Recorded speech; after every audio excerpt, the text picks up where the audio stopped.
Hey there guys, I'm Sarah, welcome back to my channel. Today is the 9th of September. It is a special day for two reasons. The first reason is my eldest son turned 9 today.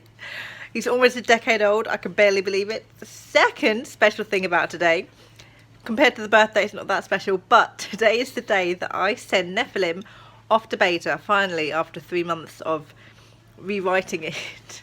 Why I decided to send it back off to beta 3 months after, you know, the last time I had it baited, I don't know what my rush is, but you know, better get it done and off than have it sitting around not getting done, I suppose. So I thought what I'd do today is, while I prepare to send off everything for Nephilim to the beta readers, I thought I'd just talk about how I, you know, handle my beta sessions and organising everything that needs to be organised, because you need to be organised, I guess, to beta read.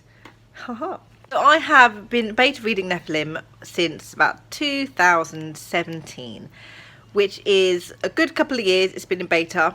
It has changed 3 times since I first wrote it in 2015 for NaNoWriMo. The core of the story has always remained the same. The subplots and the themes have sort of changed over the years. So I suppose one of the reasons I've sort of been rushing to get these rewrites done and back out to the betas is because I rely on them to sort of tell me if it's the right story I'm telling, because there's a big difference between a story that I want to tell and a story that I have been telling. I think that's one of the really important things about beta readers, is they will tell you whether your story is working or not. So hopefully after this rewrite I can stop rewriting Nephilim finally and then start actually physically revising it properly, as in grammar, sentence structure, style, character arc, plot makes sense in a way that it's the right plot that doesn't make sense, not it doesn't make sense because it's the wrong story I'm trying to tell. I have already sorted out getting it as ready as I can get it, I suppose. All that's left to do is organise everything and to send it off. I think the great thing about beta reading is that anybody can do it in any number of different ways. There's no set way for you to beta read or for you to set up a beta session. So really you can tailor it to you, your personality, how you are as a writer. The first thing I do when I'm setting up a beta session is to advertise it, obviously.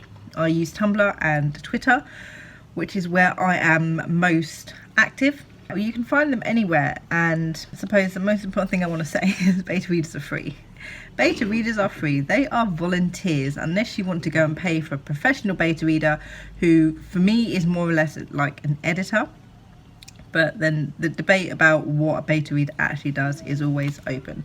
So this time round I had 11 volunteers in total to read Nephilim. 2 of them who have read Nephilim before, so they are not new to the story. They have both beta read for me before. They both beta read for me for draft 5, and I think one of them also beta read for me for draft 4 as well, so they've been following the story for quite a while. So I'm interested to see how they are tracking the changes and if they like the new changes that I've made. And I've done beta reading in a few different ways. Usually what I do is I send off the entire manuscript to them and then wait for them to send it back. I send it off the first time and let them send it back whenever they were ready. It gave them 5 weeks.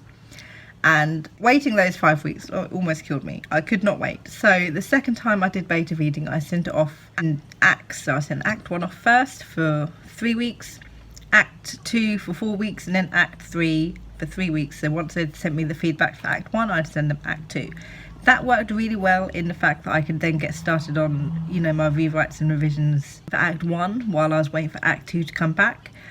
But that was also work in that I kept on having to send off documents, etc, etc over the course of time. So the past couple of times I've done it, I have just stuck with sending off the manuscript all at once, and I'm going to do that again this time. Usually I will ask my beta readers what format they want their manuscript in. I'll either do it as a Word, a PDF or a Google Doc.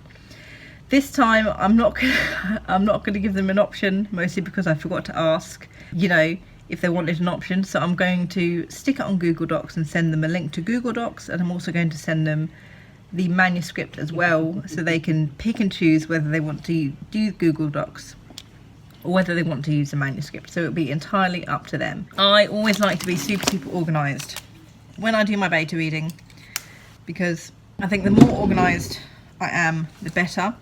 So I always have a notebook. I really could put this in my bullet journal, but I like having everything to do with my manuscript in one single place. So this is my, I can't even open it.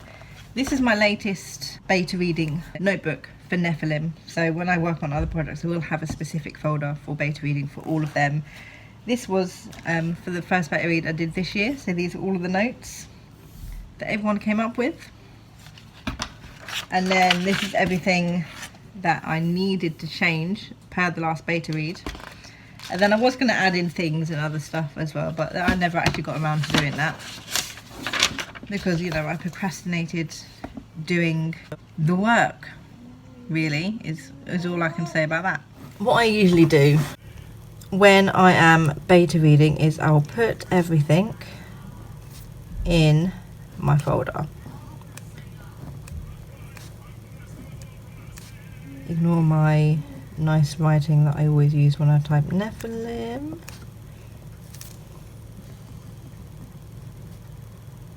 Beta 2.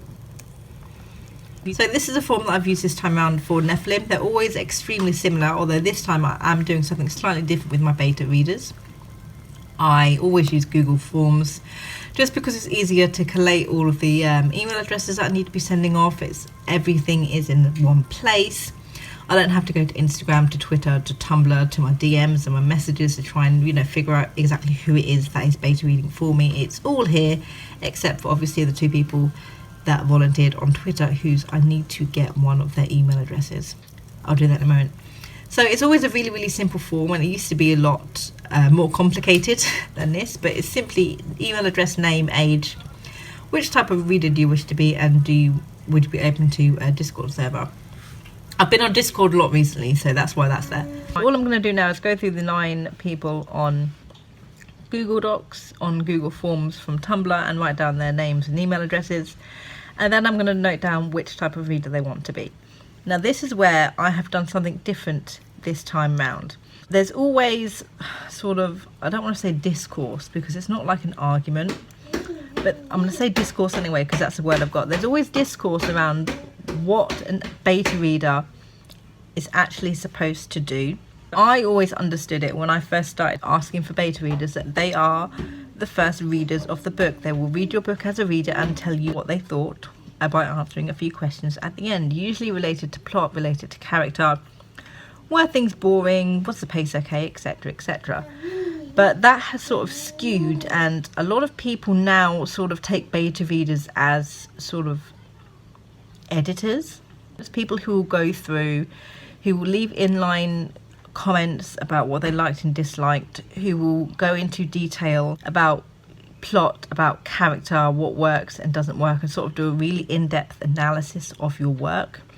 Beta reader is not just like casual reader, the first readers anymore. It encompasses so much more now. So I've decided to this time do 2 types of readers, and I've let the betas decide which type of reader do they want to be.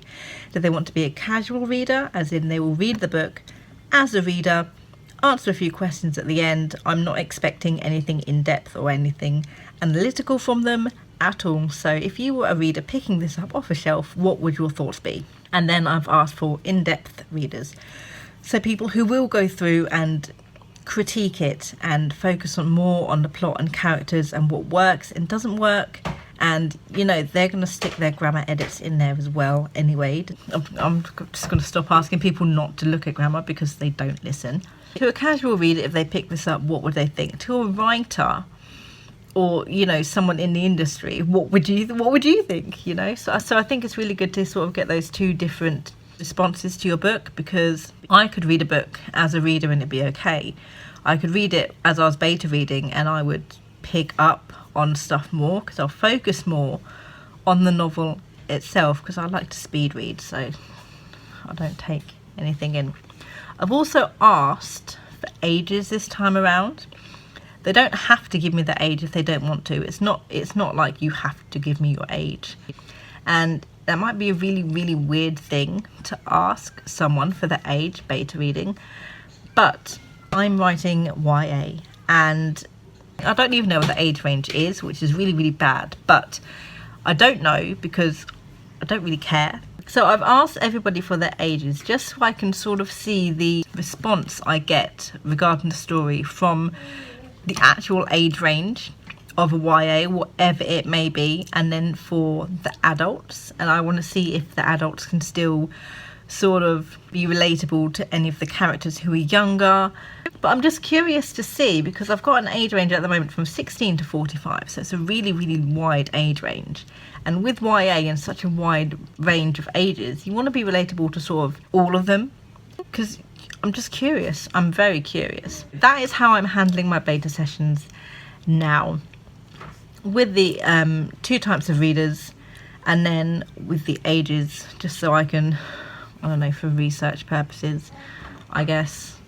So I'm gonna head off and get all of these names and email addresses down, and then I'm going to sort out sending it off. Okay, so what I want to do now that I have compiled all of my emails together in my book, ready to type them in and send everything off, I need to put my manuscript, which is on Scrivener, and I need to take it over to Word, because I can't send Scrivener files by email, and I can't put them onto Google Docs, unfortunately. So I need to come down here and compile it into, what do I want to compile it into? Standard manuscript format with parts. I don't actually ever know what I need to format it as, because no matter what I format it as, it always seems to come through incorrectly, and I can't spell.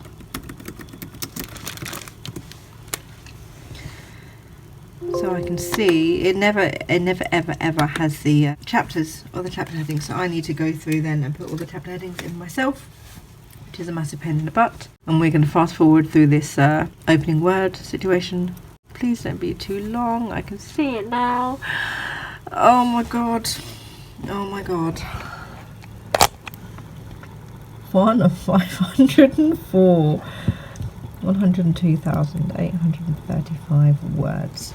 But look, they've double chaptered it, which isn't a massive problem. So now what I can do, now that it's on Word, I can go through now and it will highlight hopefully somewhere. I need to change that font, it's disgusting. To go through and check there's no grammar mistakes that Word is picking up very quickly. Make sure that all of the chapters are big enough, as in the chapter titles are big enough, and then format this to how I want it formatted, because how it currently is disgusting, and I will not have that font. I won't have that font. I always use Calibri because it looks nicer to me. I set it down there as justify because that's how it is in books, and we are 12. It's fine, that looks a lot better than that crap that was before. So excited.